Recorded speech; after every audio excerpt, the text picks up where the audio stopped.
People are going to join. Thanks for remembering, Allison. Good job. We are recording today, remember, folks, and it does get shared. So if you are not comfortable being on video, that then gets shared to the NIRSA community or making comments, then that's okay. You're welcome to stay off camera. So I'm Michelle Leone. I am a program manager here at Brock University in St. Catharines, Ontario. I'm your co-host today with Megan. Hi, my name is Megan Mocker, and with Michelle, I work at Brock, where I focus kind of on spring camps and programming. Michelle is our summer camps guru, go-to. So figured we'd have us both on here today to kind of go through camps and all things camps.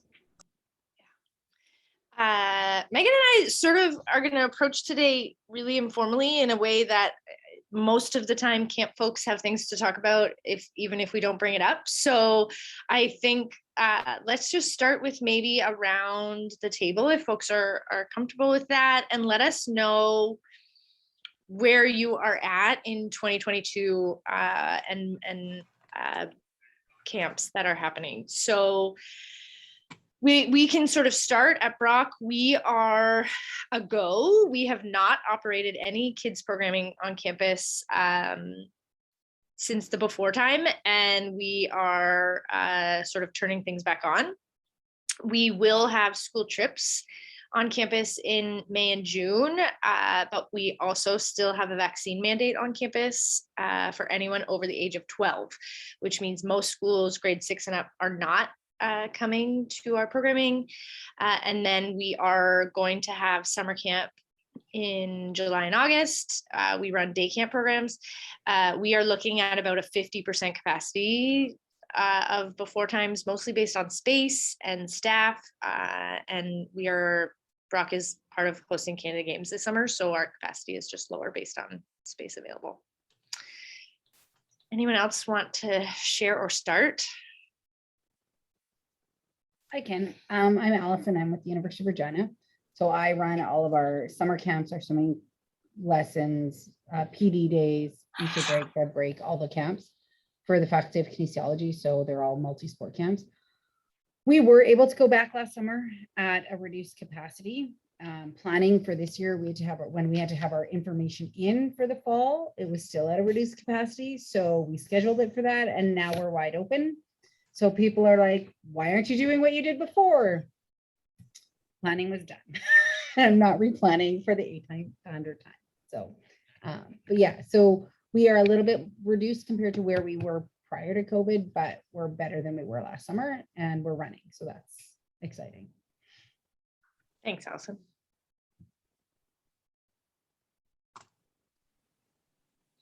Hi, I'm Sarah. Can everyone hear me? Yep. Sorry, I was on my computer and then headphones didn't work, so now I'm on my phone. So I'm glad you can hear me. I am the youth programs coordinator at Queen's. So I just started in January.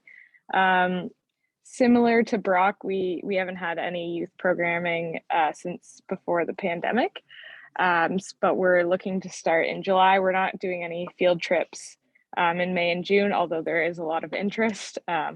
We're trying to put all our energy into the summer and hopes for 2023 doing field trips.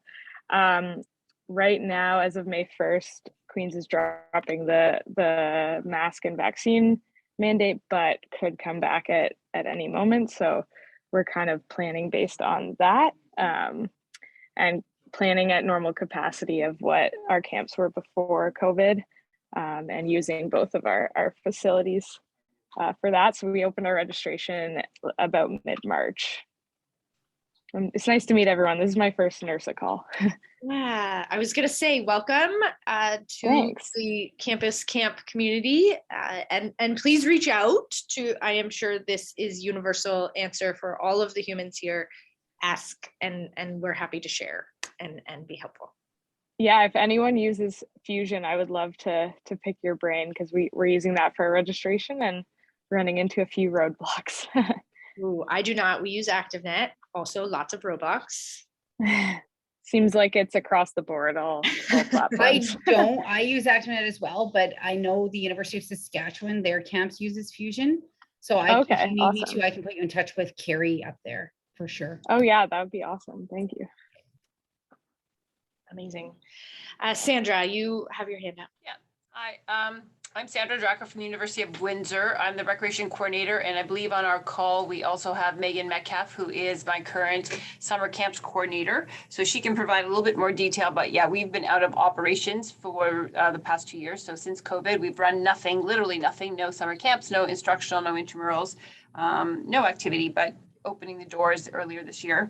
And yes, we are Fusion users too. We have not even done one single registration or point of sale yet. We're that new. So Sarah, we are experiencing some challenges as well. So Megan, if you're on the call, if you want to kind of pick up where I left off about what our plans are for the summer.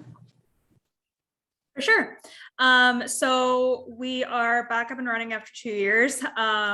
I am currently covering for Olivia Binder, who is normally in this position, but we run varsity camps as well as the specialty camps like dance and science and engineering and stuff, and then as well as our general interest. We're keeping our capacities rather low for most of our camps. I think we're only going up to 20 for our general interest and specialty. And then varsity, it's kind of up to the coaches. As far as regulations, we're just waiting to see if it stays like this for the summer. As far as cohorts and whether or not we need to make alterations. Like Sandra was saying, we're also using Fusion, and we just switched from ActiveNet, so we haven't put it up to speed yet, but we've also run into some roadblocks along the way. So we're getting help with just altering little bits here and there. And our registration starts May 2nd. We had to push it back because of the transfer from Active to Fusion. But yeah, other than that, we're getting back into business now. So, and we're also opening a new pool. So as for everything. So there's lots going on at a University of Windsor. Thank you. And then Erin. Yes, I spell my name funny. I'm Erin. I am at MacEwan University and I am the recreation supervisor. I've been here for about 1.5 years or so. So pre-COVID, they had planned to run recreation camps, like strictly multi-sport, but obviously that didn't pan out when COVID hit. And then last summer, I worked with the aquatics area and we did kind of a combo aquatics multi-sport camps, very reduced capacity.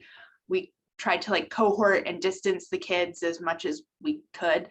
And then this summer, we're planning to run very similar, just adding a few more camps on. I have never run camps prior to last year myself, so it was a bit of a learning curve.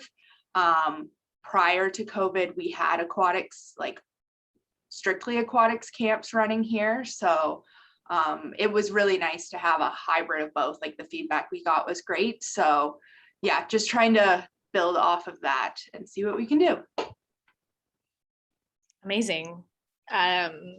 Thank you. So I sort of have 2 topics that I'm curious about from everyone, but I'm totally open to what other, challenges or questions folks have for the group. Does anyone have a burning question that you want to ask each other? No? Okay, I will share my 2. My first is is anyone else anticipating having a vaccine mandate that they will be dealing with at camp time? No. Yes, possibly.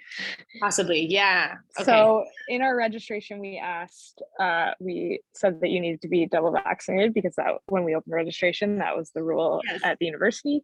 Now they're taking away May 1st. So, but in their messaging, they've said that it could come back depending on public health guidelines. So Okay. unsure.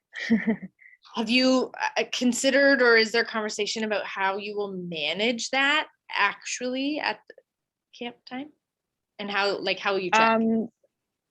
Yeah, so we use an app here for students and staff. And we've talked about using the app with families or having them check in the first day, show their certificate, and then not ask the rest of the week, and like sign off on that. But we haven't entirely decided on what to do. Yeah. What about you or anyone else? Our current plan is, so at this current second, if I had to do it tomorrow, it would be like a physical check on Monday mornings.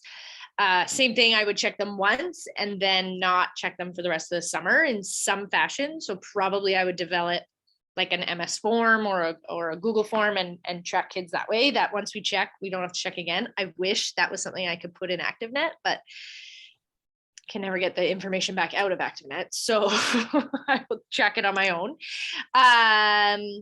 It is not likely that we'll be able to use anything enterprise wide. Our student and staff are being collected sort of in a database we won't be able to put kids into. So I think it will be a manual check on Monday mornings. Okay. Michelle, before you jump, we were planning for vaccine mandates when we started planning camp, and so myself and the two other camps that run on campus, we meet every few months to discuss things. And so that was obviously a hot topic for us.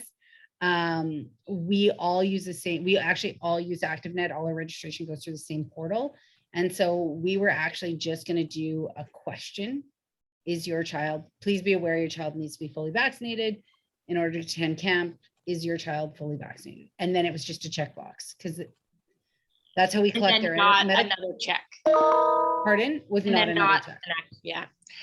We had asked kind of the health and safety, and we just said realistically we cannot manually check all these people.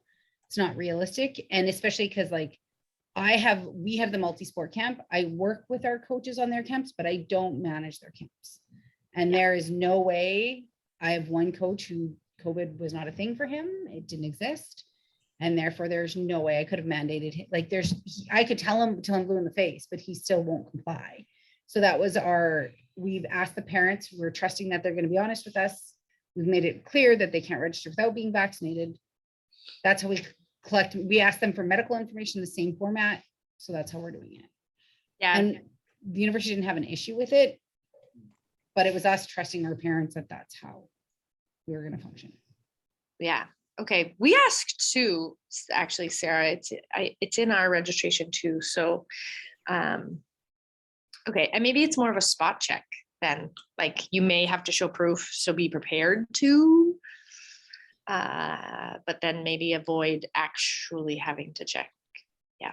So as reference right now for at Brock, though, we like any swim parent, like any kid that comes in for swimming lessons the first time, if they're 12 years old or older, check them the first time and then they're good for the rest of the time. But each time then a parent comes in, they need to check in and they get a wristband proving that they showed that they're fully vaccinated in order to then be on the pool deck. So it's kind of an each time thing. So that's kind of what the guideline is, or kind of what the bar is at right now, that then from an expectations standpoint for checking vaccines. So why is it different between the parents and the children? Is it because they're a participant and the parent is a spectator? Yeah, because it could be a different parent coming in each time. So or like a grandparent. Or a grandparent or Family family friend.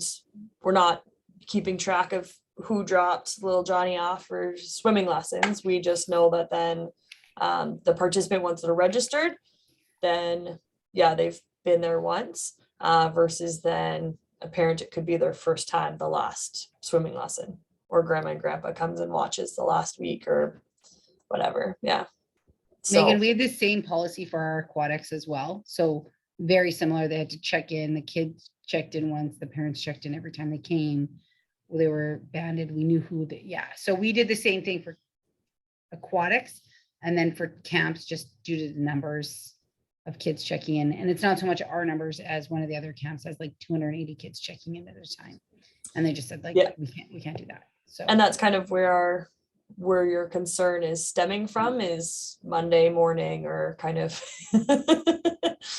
yeah, trying to instead of get registration everyone being in 30 and minutes, through. it's 8 hours of checking Yeah. people. Yeah. And my other big concern with that is that we're putting a student there checking it, and then it becomes a student's problem to say no. And then that is a conflict that I'm not, I don't actually want to have to put them in that position. And it's a weird position to then have the kid in person being told you can't come to camp. Yeah, for that sure. morning. Yeah, for sure. That's And pretty like awful. devastating that child. It's traumatic for sure. Yeah. So I am trying to figure out a way to avoid that for sure. Okay. Moving targets of vaccine mandates for sure. Okay, my second hot topic for me, anyways, I like that this is the Michelle question show, is, so we have not operated like some of you for 2 years. So we have an entirely new staff team. So Allison, you might have dealt with this last year, was just so many new staff members. We, of our team, it's also a much smaller team. Usually we would have 70. This year we're hiring 30, but I only have 3 returning staff of that 30. It's gonna be fine. That's my nightmare. I'm with you. It's gonna be fine. It'll be fine. So I'm wondering if folks have innovative ideas, or they have ways they are gonna catch folks up. Like there's just so much to teach them, and so much of it is like camp is just this like feeling and it's hidden curriculum. We know that. So anybody have really great ideas of how you're going to catch these folks up into everything about trips and camps?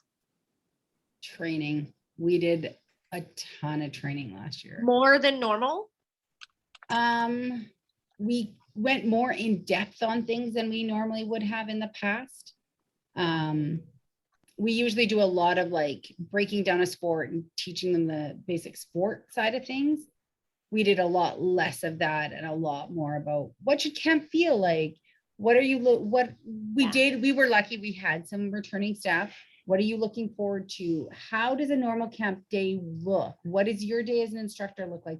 So we took those returning staff and really turned them into like the instructors a lot. And we're like, how would you break down this activity? What are some games you like to play? Like we really used their expertise to help us train the new staff, to the point we would split them into groups. Now we had more than 3, thank God. Yeah. But we would split them into groups and have each of them like talk to a group about a specific topic. So it was a shared, so they moved around and got to know the senior staff, but also all got coverage on the same. It was boring for the senior staff. They repeated the same information, but they at least connected with each staff member too. That's our normal approach, where we, our returning staff they do a bulk of our training for us. We really empower them to do most of it. So I guess that is the piece that Megan and I are struggling with, is that we don't have that sort of peer-to-peer learning this year.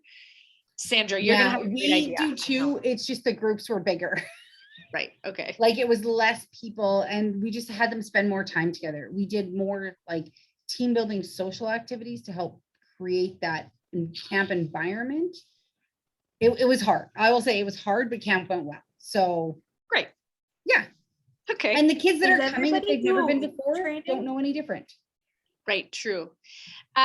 Megan, we do, so we have 2 sort of sets of programs. So we do school trip programming in May and June, and then we do summer camp programming. Each have about 4 days of training. So if you're working both seasons, you get 8 days of training. But pre-spring, before May, it's actually 4.5 days, because we did a half day yesterday. And then before summer camp, you typically have about 4 days. That's what we do at the U as well. We have about 4 days of training, and then on the 5th day, they have to restart their standard for state and CPR. And so that's kind of a whole day of just first aid stuff. But do you guys find that 4 days is enough time allotted for your guys' training? You know, everybody's probably in the same boat. I'm the same boat as you guys. All of our staff are new except one. So I'm kind of at the point where I'm like, well, is it going to go smoothly? Luckily, we hired a lot of athletes, so they're very familiar with the building, as well as, you know, when we do those sports specific general programs, they have a good handle on, you know, physical literacy and such. But other than that, they haven't run our programming with day camp. So I'm just kind of wondering if you guys think that 4 days is enough time to cover I that would stuff. always want more time. Yeah. Don't we all? There's never enough time. But for us, typically 4 days, we can squeeze it into a very busy 4 days. And then usually, yeah, go ahead. The majority of our summer camp staff have also worked spring. So our summer camp staff, there are very few of them that just joined for the summer, or there's less of them. And so the majority of them have then also done the 4 days of spring training. So that kind of adds to it as well. So kind of adds more time, because there's the kind of like facilitation points in training that then we would have gone through to a certain degree in our school groups training. So or then other large overarching topics that then we would have already covered. So it's a little different that way. This year, pretty much everyone who's working spring is working summer. But yeah, in other years, like there is a little bit of difference, but the majority of them also then have done, like really by the end of it, they have 8 days of training before summer starts. Yeah. But some of the spring training doesn't apply to summer. Mm-hmm. Sandra, you have your hand up. Comments and questions. As Megan explained, we try to do a full week of training, and we have a whole new crew back since we have not had summer camps for 2 years. So 2 questions. We are integrating High Five, and we do the CPR AED training for our staff. We do not charge them for this. We cover the cost of this. We don't pay them an hourly rate, but we do cover the registration costs associated to each of those programs. So I'm curious how those of you that do this as well, how you manage that budget. And then secondly, with regards to curriculum development, we are really looking towards moving all our camps towards the Sport for Life physical literacy, curriculum and progressive, development of physical literacy throughout our camp. So we have, as Megan explained, our general interest camps and specialty camps and varsity camps. So our general interest camps are just your basic sport camps from little answer to intermediate or junior, intermediate, and senior. So within them, those weeks of camps, we will use the Sport for Life physical literacy curriculum model and progressively develop their skill set. So the expectation is if they start as a little answer, they come back the following year to the next level of that program, and so on and so forth. So I'm just curious if anyone else uses that Sport for Life model in their curriculum design. I can answer the first one about training. We pay, so our expectation is that they have standard first aid CPRC before their first day of work, and that is something they take care of and pay for. And we don't ask for High Five. But then they do get paid for their 4 days of training. They get paid their hourly rate. And I don't know if other people pay by the hour in camp. We used to not, but they do now get an hourly rate in when they're working at camp too. And then in terms of curriculum in our sport-based camp, we have modeled after those, but it is typically not a sort of cumulative plan of learning. It is their 5 days is seen as a sort of independent. Thank you. I can answer the physical literacy question. We use the Sport for Life model, and our age group, like our camp group names, are based on that. So we have active start, active fundamentals, learn to train, train to train. So that's what we are going to be using in our curriculum development. And my staff hasn't started yet, but when our camp supervisor starts, she's going to start lesson planning from that. Now, Sarah, do you keep, I'm assuming you're going to run, say, 8 weeks of programs. And so if you have the Active Start program, do you keep the same counselors in that program the entire 8 weeks, or do you rotate your staff around in between the Active Start and fundamentals and train to train? Yeah, it's a great question. As I mentioned, I'm new, but my kind of philosophy on that would be to rotate the counselors just so that they don't get bored of a certain group and the kids don't get bored of them. The only one I would keep, I think we will keep the same counselors for, is the younger kids, just because we have specific like Con Ed students that I've hired that I think would fit best in those roles. But typically, I haven't exactly decided yet, but I think we'll be rotating counselors. Are you asking for like a progression of physical literacy and planning? Yeah, I mean, that kind of answered our question, because Megan and I were chatting about that. Like, do we want to keep the same, counselors in the same camp all 8 weeks, recognizing those limitations, but also understanding that they would know best that age group and, what would be most appropriate for them. But I do agree that if you've got repeat kids coming back to camp, it's nice to mix up the counselors also, although sometimes they do get attached to one counselor, right? So we are attempting to rotate the counselors this particular year. We'll see how that works and how well they're able to, accumulate all that knowledge and apply it effectively. Yeah, like there's definitely pros and cons to both. We have some different like partnership camps with like art and like cycling. So some of our staffing will be based on like the skill set of the counselor. So if we have a counselor that's like knows the ukulele, they're going to go in the ukulele sports camp. But as I said, the younger kids will probably stick with the same counselors. Great, thank you. No problem. As far as the training question earlier, we were thinking of doing like our 4 days of in-person training, but having some like asynchronous training ahead of time that's done online, as far as like policies go and everything like that, so that, as Allison mentioned, you can have like the actual camp training be like getting the feel for what camp is like. Is anyone else doing any virtual training?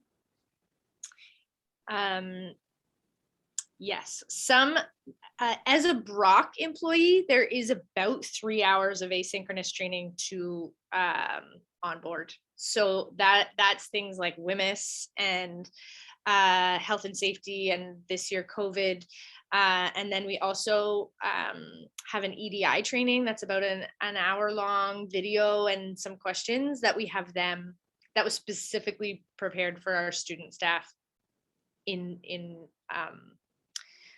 not just recreation, but across campus. So they also do the EDI training asynchronously.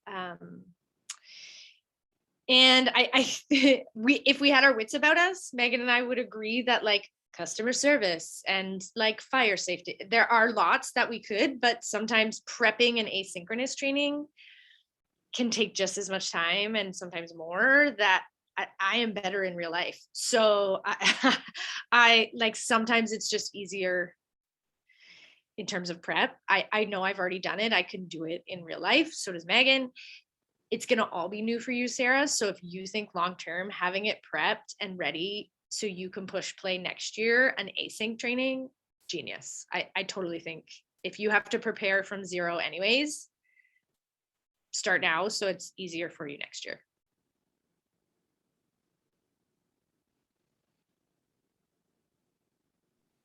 Yeah, that's a good idea. Thanks. Yeah, no problem.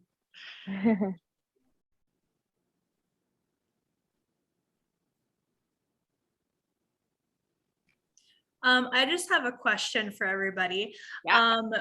How are your guys's prices with camps when it comes to, you know, lowering your cohorts or lowering your registration? Did you have to overcompensate or add on because of COVID by any means? I know with us, we struggled to find that price point where we weren't going too expensive or being, you know, too lenient, as well as with specifically hockey, the ice rental went up extremely. So we're really struggling with finding that price point because it's way different than the rest of our prices for varsity. So did you guys also struggle with that? How did you guys sort of deal? Yeah, same, Megan, Yeah. for sure. Our week of now, two things that we do: we try to not have a lot of price differentiation. If you come for a camp at Brock for a week, we try and have consistent pricing, regardless of whether you are in game design or coding or creative arts or sports school or basketball, whether it's the varsity team or whether it's our camp instructors. You're going to pay $245 a week. But we have also, so in ways, and it, that is the last time we ran camp, we were running camp at $210. So it's a huge price increase. I eliminated extended care in one way to keep things simple, and in case cohorts come back, we are not having extended care. It also decreases staff costs because we're not dealing with weird shifts in extended Sorry, care. that's just like early and late drop off. Yes, sorry, okay, yes. all right. Yeah, you might, yeah, before and after care or extended camp day. Our camp day will be 9 to 4. You can drop off at 8:30 and pick up by 4:30 for $245 for the week. There are sort of 3 camps that don't fall in that bucket. We do fencing half-day camps. Half-day camp will be $120 a week. Golf, because we have to pay to be on the at golf at a golf course. It's half-day for like $220. And hockey, our price is not even set. We don't even have registration open because we don't have ice time. So it will get added. Hockey has always had a higher price point. So it will be even higher. And hopefully it doesn't have to, like, so camp week went up by about $30. Hopefully even hockey doesn't have to go more than $30 in our way to like articulate, yes, ice time is more, but yeah. So, and to be honest, our registration opened on April 1st, and I have not had one parent make a comment about price. Lots of comments about a vaccine mandate, no comments about price. Or also no comments about not having before and after care. Yeah, nothing. I was gonna say, is anyone else doing before and after care still now, currently? We do, but we've always incorporated it into our original price. So we did shrink it due to COVID last year, and we've left it. So right now, we run camp from 8:45 to 4:15. Yep. Early drop off is at 8, pick up by 5. Right. And then we charge $245 for the week as well. Okay. Fortunately for me, or unfortunately, I'm not sure which, I don't set prices for our athletic camps. So they range all over the map. Yeah. But hockey, it's like they all range like between 120, 130 to 275, except for hockey, which is $350 for goalies, $450 for skaters. Yeah. Allison, that was us 5 years ago. We had wildly different pricing, and it has taken some time, but we have gotten to the point where we have consistent pricing, and the athletes are coming to training this year. So we haven't come yet. They haven't come. Yeah. We hire some of our athletes who then we share with their camps. So some of them are trained, which makes me happy. Some of them are not. But we do require the coaches to do the minimum training they're required is to go through the missing person procedure, missing child procedure, so that everybody's familiar with it. But even then, I'm not convinced that they do that, but they're required to. Now, what does that look like? I don't know. That one's the one I'm like, you guys, you have to know what happens. You have to know this policy. Yeah. But we are in the process of doing more work with the coaches than we've ever done before. And that was actually a blessing from COVID, which I don't know how many of those were, but it really forced us, especially last year, to work really closely together. And lucky for me, I have a great relationship with our coaches. I work well with them. They're pretty, when it's coming from me, they're pretty respectful and responsive. So I hope to maintain that. We'd like to get to a place where we do a lot of that planning together, and then they just have to physically run the camp themselves. Yeah, we are getting close to that, where primarily everything comes through our office until they get a list of kids.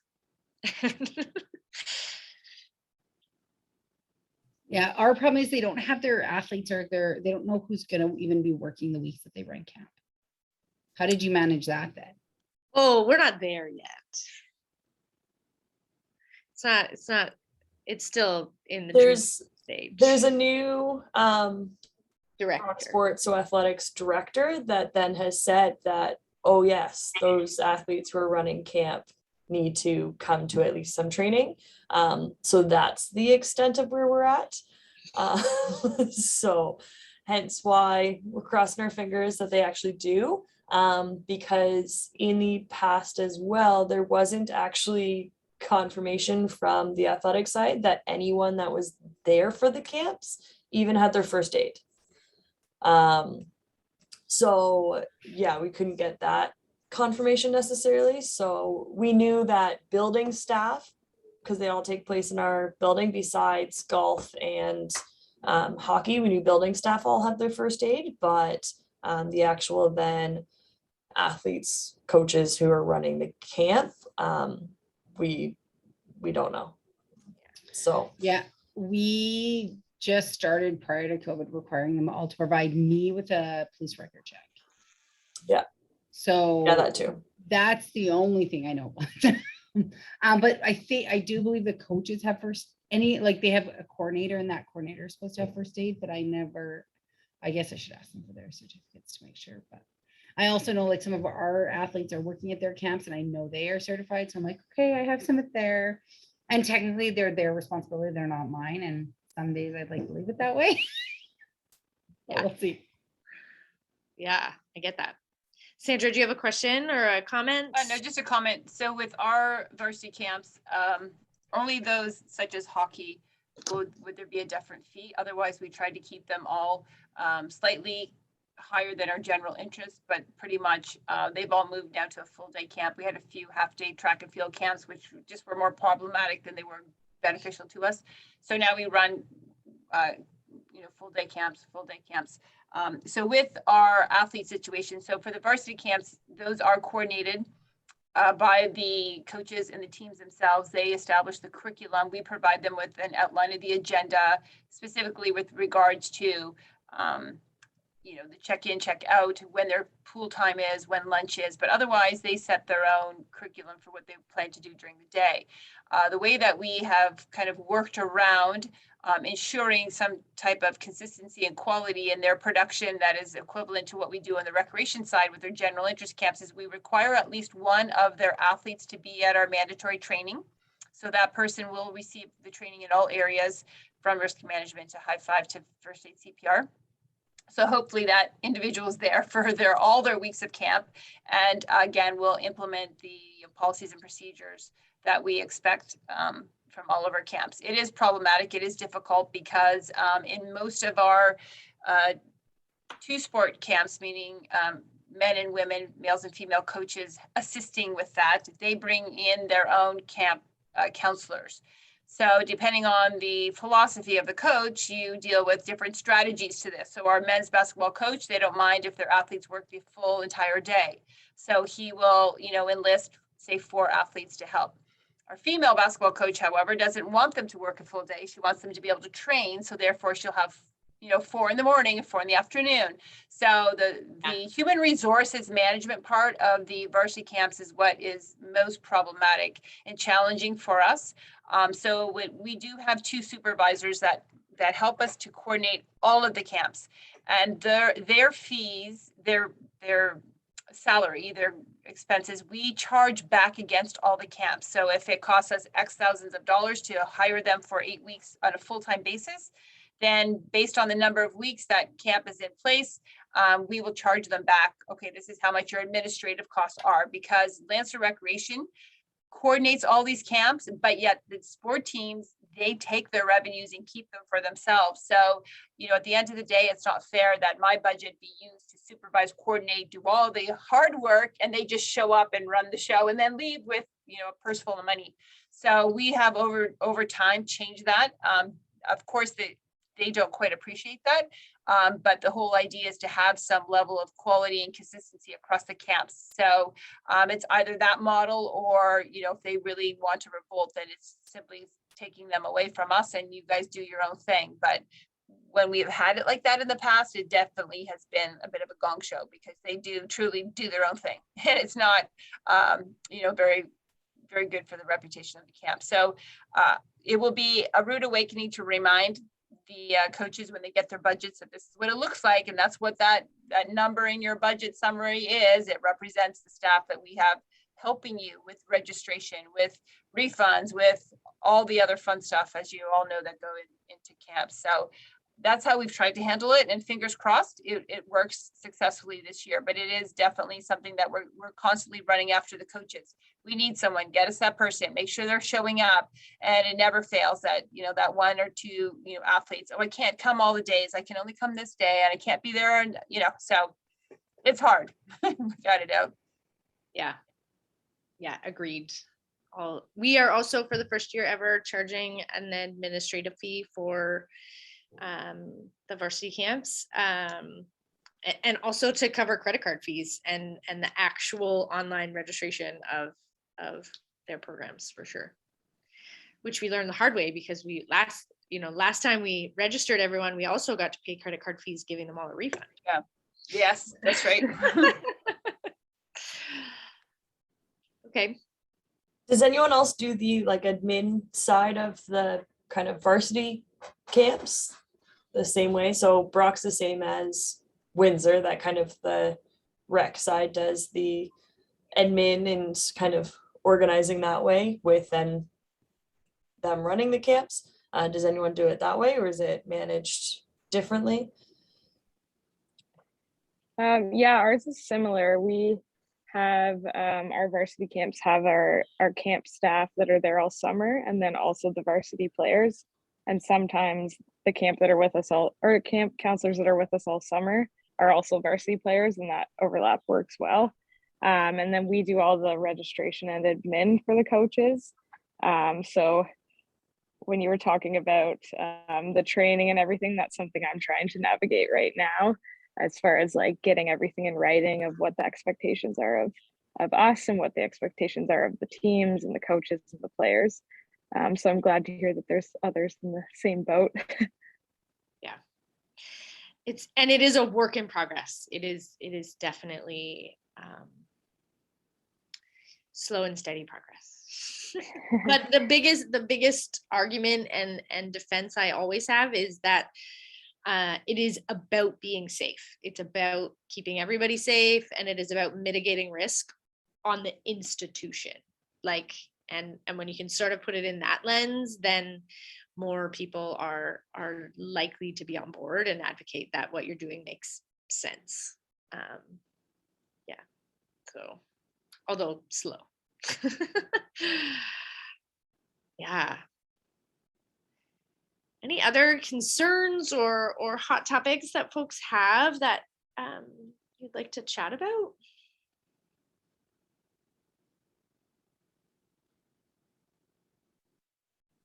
I have one question, Michelle, about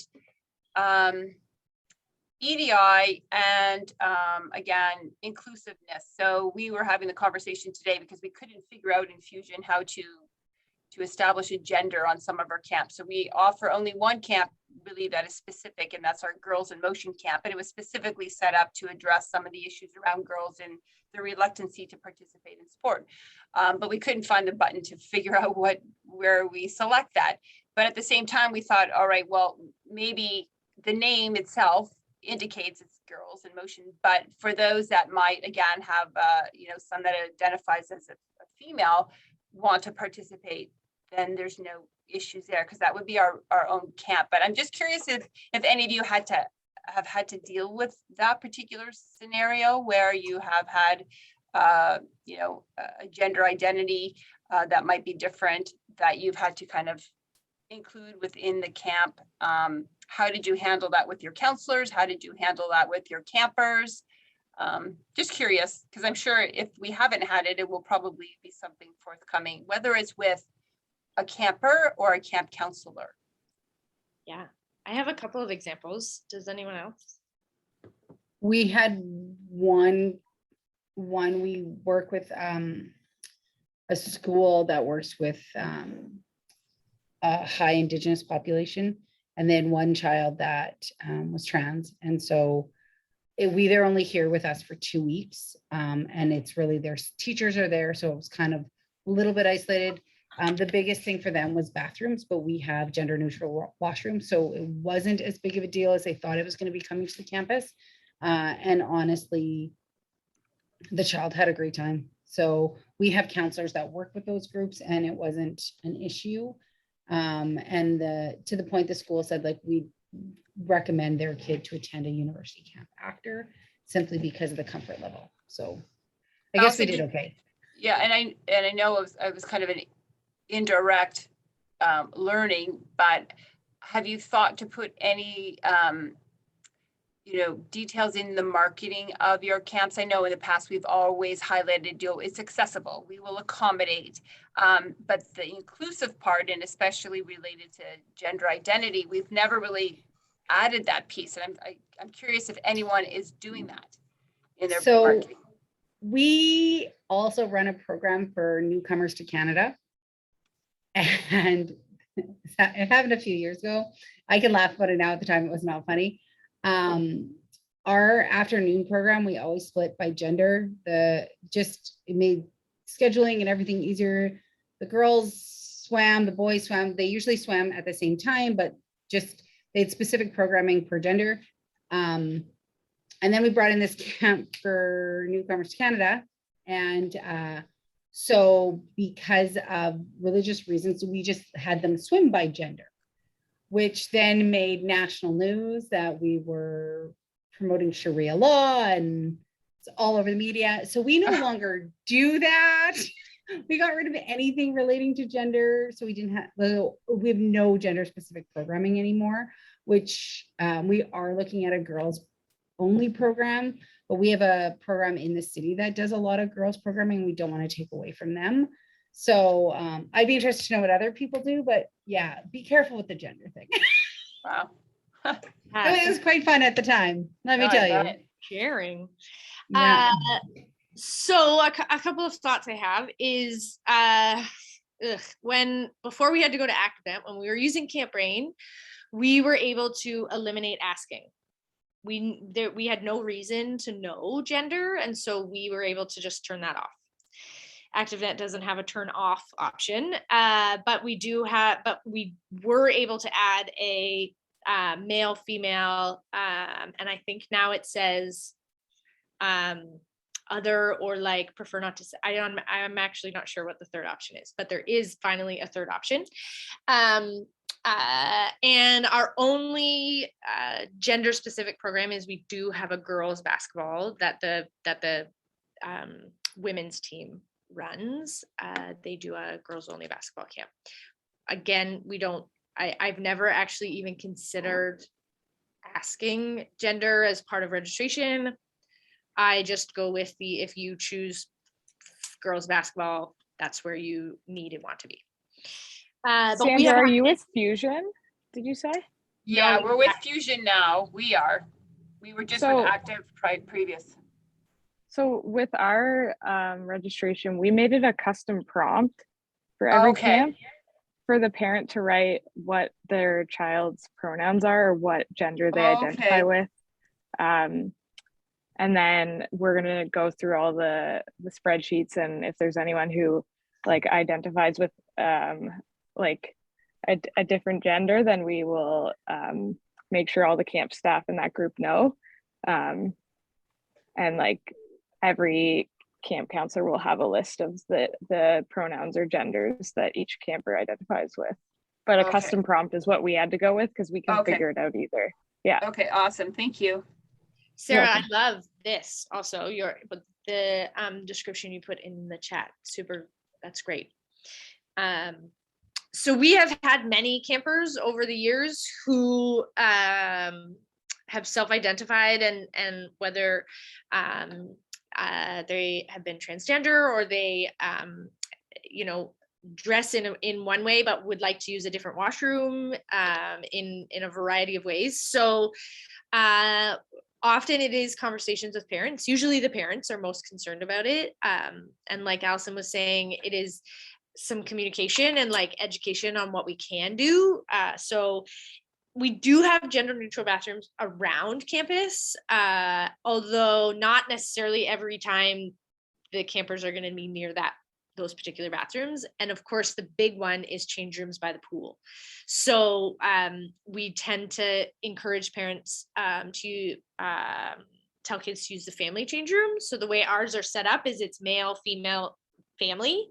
And then like Sarah was saying, we just let the staff know that you will just encourage kids to use the bathroom that makes sense for them, and that in actuality, lots of our kids use the family change room because there's more stalls. And so one thing we have seen for sure in the last 5 years is kids want privacy. Whereas 10 years ago at summer camp, everybody just got naked and everybody just got dressed.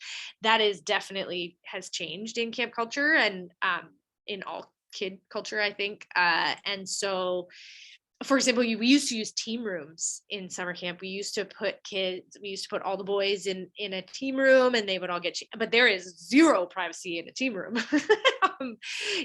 and so at least in the locker rooms, they can hide behind lockers. They change in a locker, many of the small humans.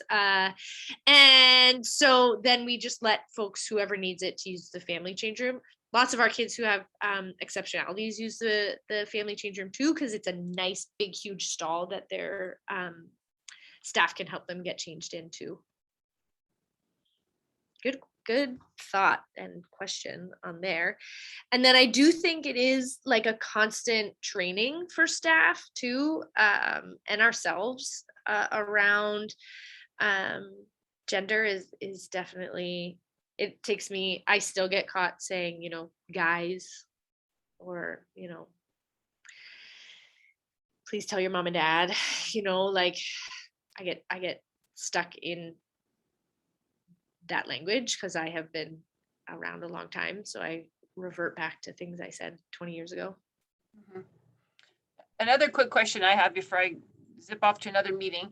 At the end of the week, do any of you have like a team meeting to kind of review, okay, this is how this week went, this is what's up for next week? I think when we did have camps, I think we tried to do that Friday morning, like we had the kids come in at say 7:30, we brought in muffins and whatever, and just, went over, okay, this is how the week has went, and this is what we can expect for next week. Here's your camps for next week. Do you got any questions? Review any kind of issues. Does anyone have any other ideas or different ways of doing that? We do it Thursday after. So we used to do it Thursday after the day. Was tricky because there were always 10 staff in extended care still when we would do it. When most staff were done, the staff who were still in extended care had to miss it. And then I also do a 5-minute touch base every morning. So if their shift, if it's different this year because camp is a different time for us. But so this year we will meet every single morning at 8:20, and then they start at with kids at 8:30. And then Thursday nights, gosh, I don't know. Was it an hour? I don't even know anymore. Maybe half an hour. I don't think it was long.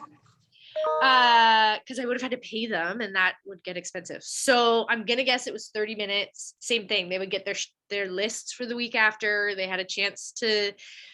We have head instructors, so they would touch base about curriculum and like what the week is. And then we would any issues that were coming or really great things that were happening. Wow, I forgot about that. Yeah, we have to do that. Awesome.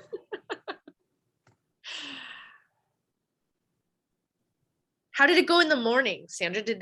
How did they feel about You know what, there wasn't too much resistance. I mean, it was a Friday, it was the end of the week, so I think for many of them they were kind of glad that it was like at least Friday. But what we would do because of our what we would call early drop off and late pickup is we would have half of the staff start earlier, and I forget whatever that time was, to cover that early part, and then the other half stayed later. And then again, the next week we would kind of flip flop that. So it really just meant that other group had to come in a little bit earlier in the day. So they had a slightly longer day, and where possible, because normally Friday's a little bit more of the fun day, less scheduled and more relaxed. If necessary, they could kind of take off early, but it was still, again, managing that end of the day, because that Friday night, as you know, everyone wants to leave. You still have a gym full of kids that are just still wild and crazy. So, and the camp supervisors that just want to go home too. So I think that's the hardest part, is just that burnout over the course of those 8 weeks, is that, you know, they all come in energetic, and by week 2, they're already like looking for the end of summer. Yeah. All right. It is already 4:00. So in the respect of everyone's time, it is great to connect and share wisdom and share challenges that we all seem to struggle with. But let's stay in touch. Like I am open, and I know Megan is, to problem solve and troubleshoot as we move through this season. And Sarah, please reach out in your first summer. It's going to be a wild ride, but it'll be great, and the kids will have a great time for sure, and so will your staff. Thank you. Is there like an email thread or anything with this group, or? Not officially. I don't know. I'm less connected to NIRSA than Allison and Megan. Yeah. I was gonna say, I just put Michelle's email in. I'll put my own. I can put mine.